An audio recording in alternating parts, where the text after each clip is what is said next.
భగభగ Monday ఎండాకాలం నుంచి తొలకరి జల్లులతో వానాకాలం చల్లదనంతో సేద తీరేలా చేస్తోంది.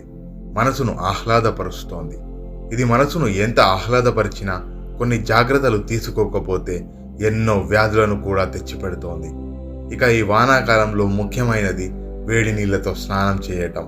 మరి ఈ వేడి నీళ్ల కోసం గీజర్లు, మాన్యువల్ హీటర్లను వాడుతున్నాం. వీటి వల్ల జరిగే ఎన్నో ప్రమాదాలను సమాజంలో చూస్తూనే ఉన్నాం.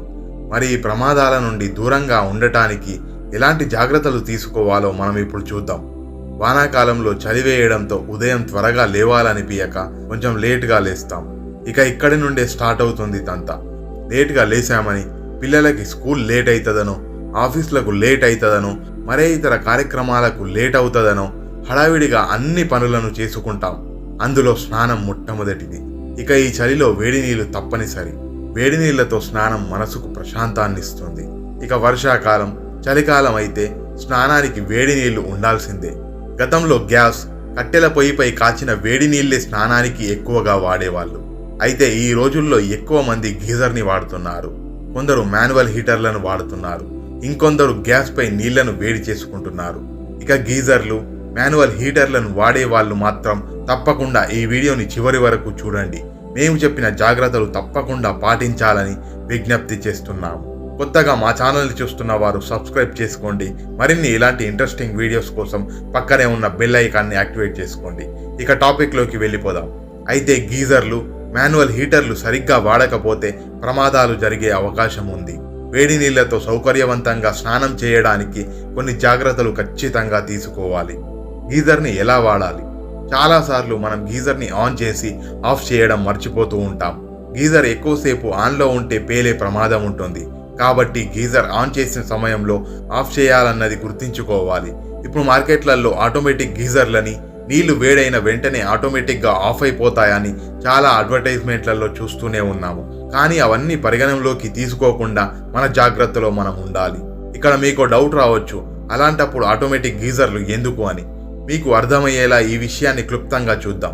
గీజర్ ఆన్ చేసిన వెంటనే గీజర్లో మనం సెట్ చేసుకున్న టెంపరేచర్కి నీళ్లు వేడి అవగానే దాంట్లో ఉన్న మెకానిజం ఆటోమేటిక్గా పవర్ని కట్ ఆఫ్ చేస్తుంది. ఇక్కడి వరకు బానే ఉంది. కానీ కొన్ని సందర్భాలలో పవర్ ఫ్లక్చువేషన్స్ వల్లనో మరే ఇతర కారణాల వల్లనో గీజర్లో ఉన్న మెకానిజం ఫెయిల్ అయి దాంట్లో ఉన్న సర్క్యూట్ సిస్టమ్ పనిచేయక పవర్ని కట్ ఆఫ్ చేయదు. ఇక్కడ మనకు తెలిసిన విషయం ఏమిటంటే ఆటోమేటిక్ గీజరే కదా అని ప్రశాంతంగా ఉంటాం. కానీ అది ఓవర్ హీట్ అయి బ్లాస్ట్ అయ్యే ప్రమాదం ఉంది. కనుక ఎవ్వరు ఏది చెప్పినా గీజర్ని ఆఫ్ చేయడం మాత్రం అస్సలు మర్చిపోకండి. గీజర్ స్విచ్ ఆఫ్ చేసుకొని మాత్రమే స్నానానికి వెళ్ళాలి. స్నానానికి వెళ్లే ముందు గీజర్ని ఆన్ చేసుకొని నీళ్లు వేడైనాక ఆఫ్ చేసుకొని మాత్రమే స్నానానికి వెళ్ళాలి. ఇక మనలో చాలా మంది గీజర్ని ఆన్లోనే ఉంచి స్నానానికి వెళ్తుంటాము. ఇది చాలా ప్రమాదకరం. ఇందాక చెప్పుకున్నట్టు పవర్ ఫ్లక్చుయేషన్స్ వల్లనో మరే ఇతర కారణాల వల్లనో గీజర్ సర్క్యూట్ సిస్టమ్ ఫెయిల్ అయ్యి అవుట్లెట్ వాటర్ నుండి పవర్ పాస్ అయ్యి షాక్ వచ్చే ప్రమాదాలు ఉన్నాయి. కనుక ఎట్టి పరిస్థితులలో గీజర్ స్విచ్ ఆఫ్ చేసుకొని మాత్రమే స్నానానికి వెళ్ళాలి. గీజర్ స్విచ్ మరియు సాకెట్ బయటనే పెట్టాలి. గీజర్ స్విచ్ లేదా సాకెట్ బాత్రూమ్ బయట మాత్రమే ఫిక్స్ చేసుకోవాలి. ఎట్టి పరిస్థితుల్లో అది బాత్రూంలో ఉండకూడదు. అత్యవసర సమయాలలో ఇతరులకు అది ఆఫ్ చేసేలాగా బయటనే స్విచ్ని పెట్టుకుంటే చాలా మంచిది. ఈ స్విచ్ని కూడా పిల్లలకు అందకుండా పైకి అమర్చుకోవాలి. బాత్రూంలో ఎగ్జాస్ట్ ఫ్యాన్ తప్పనిసరిగా ఉండాలి. గీజర్లో బూటేన్, ప్రొపేన్ అనే వాయువులు ఉంటాయి.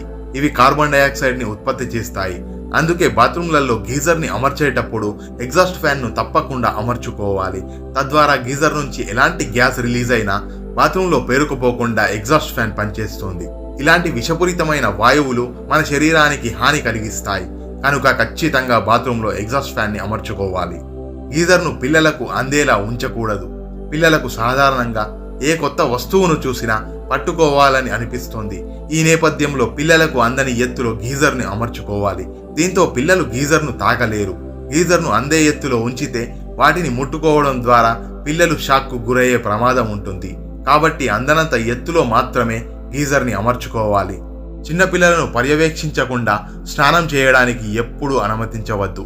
ముఖ్యంగా వేడి నీటిలో వాళ్ళు బాత్రూంలలో జారిపడకుండా నాన్ స్లిప్ బాత్ మ్యాట్లను ఉపయోగించాలి. ప్రతి తల్లిదండ్రులు తమ పిల్లలకు గీజర్ యొక్క భద్రతా నియమాల గురించి తప్పకుండా వివరించాలి.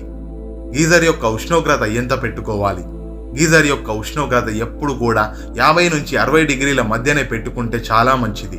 అంతకంటే ఎక్కువగా పెట్టుకుంటే వాటర్ ఓవర్ హీట్ అయ్యి మనం కానీ మన పిల్లలు కానీ లేదా బంధువులు ఎవరైనా కానీ తెలియక ట్యాప్ ఇప్పితే ఆ వేడి నీళ్ళ వల్ల మన చర్మం కాలే ప్రమాదం ఉంటుంది.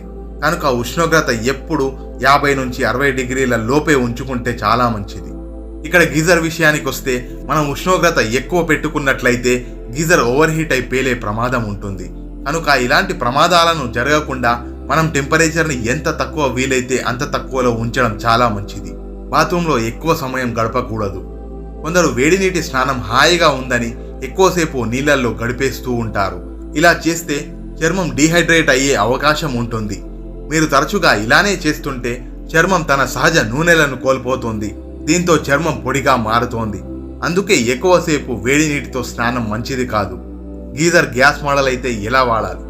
మీ గీజర్ గ్యాస్ మోడల్ అయితే కార్బన్ మోనాక్సైడ్ పేరుకోకుండా నిరోధించడానికి ఆ ప్రాంతంలో గాలి, వెలుతురు బాగా పడేలా చూసుకోవాలి. బాత్రూమ్ పరిసర ప్రాంతాలలో కార్బన్ మోనాక్సైడ్ డిటెక్టర్ను ఇన్స్టాల్ చేసుకుంటే చాలా మంచిది.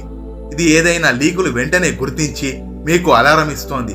మరే ఇతర లీకులు లేదా లోపాలు ఉంటే వెంటనే పరిష్కరించుకోవాలి. విద్యుత్ ఉపకరణాలను నీటి పరిసరాల నుండి దూరంగా ఉంచాలి. బాత్రూంలలో ట్రిమ్మర్లు, హెయిర్ డ్రైయర్లు, మరే ఇతర ఎలక్ట్రానిక్ వస్తువులను అస్సలు ఉంచకూడదు. మీ గీజర్ చుట్టూ ఏదైనా లీకులు గమనించినట్లయితే వెంటనే రిపేర్ చేయించుకోండి. ఇలాంటి లీకులు విద్యుత్ సమస్యలకు దారి తీయవచ్చు. కొన్ని ప్రదేశాలలో నీటిలో ఉప్పు శాతం ఎక్కువగా ఉంటుంది. ఇలాంటి చోట్లలో ఉండేవారు ప్రతి 2 ఏళ్లకోసారి వీటిని మార్చుకోవాల్సి ఉంటుంది. లేదంటే వాటిలోని ఆటోమేటిక్ సెన్సార్లు పనిచేయడం ఆగిపోతాయి.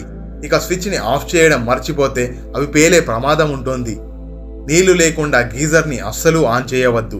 మీ ఇంట్లో నీళ్లు రాకపోతే గీజర్లో నీళ్లు లేకుండా మీరు దాన్ని నడిపితే అది చాలా నష్టాన్ని కలిగిస్తోంది. వాస్తవానికి నీళ్లు లేకుండా గీజర్ని ఆన్ చేస్తే ఏం జరుగుతుందంటే గీజర్ లోపల ఉండే హీటింగ్ ఎలిమెంట్స్ నీటితో మాత్రమే పనిచేసేలా ఉంటాయి. అందువల్ల నీళ్లు లేకపోతే అవి వేడెక్కిపోతాయి, పాడవుతాయి. దీంతో గీజర్లో ఉన్న మెకానిజం పాడయి తర్వాత నీళ్ళొచ్చాక మరల గీజర్ని ఆన్ చేసినట్లయితే అవుట్లెట్ నీళ్లతో షాక్ వచ్చే ప్రమాదాలు ఉంటాయి. కనుక గీజర్ని ఎట్టి పరిస్థితులలో నీళ్లు లేకుండా ఆన్ చేయకూడదు. Manual heaters. ఇక మాన్యువల్ హీటర్ల గురించి అందరికీ తెలిసిందే. ఇవి చాలా ప్రమాదంతో కూడి ఉంటాయి. ముఖ్యంగా చిన్నపిల్లలు ఉన్న చోట ఇవి చాలా జాగ్రత్తగా వాడుకోవాలి. మాన్యువల్ హీటర్లను వాడేటప్పుడు తడి చేతులతో ప్లగ్ని కానీ హీటర్ని కానీ అస్సలు ముట్టుకోకూడదు. హీటర్ ఆన్లో ఉన్నప్పుడు ఎట్టి పరిస్థితులలో బకెట్లో ఉన్న నీళ్లను అస్సలు ముట్టుకోకూడదు. ఇలాంటి మాన్యువల్ హీటర్లను చిన్నపిల్లలు ఉన్న ఇంట్లో వాడకపోవడమే చాలా మంచిది. మాన్యువల్ హీటర్స్ కూడా ఎక్కువసేపు ఆన్లో ఉంచి మర్చిపోకూడదు. ఇవి కూడా ఓవర్ హీట్ అయి పేలిన సందర్భాలు చాలా ఉన్నాయి. కనుక గీజర్లు, మాన్యువల్ హీటర్లు వాడే ప్రతి ఒక్కరూ ఈ జాగ్రత్తలు తప్పకుండా పాటించండి. ఇంకా మీ ఫ్యామిలీస్కి, రిలేటివ్స్కి, ఫ్రెండ్స్ అందరికీ ఈ వీడియోని షేర్ చేయండి. అట్లీస్ట్ కొంతమందికైనా ఈ వీడియో చాలా హెల్ప్ అవుతోంది. ఈ వీడియో చాలా మందికి ఉపయోగపడుతుంది అనుకుంటున్నాను. మరో వీడియోలో మళ్ళీ కలుద్దాం. అంతవరకు సెలవు. జై హింద్.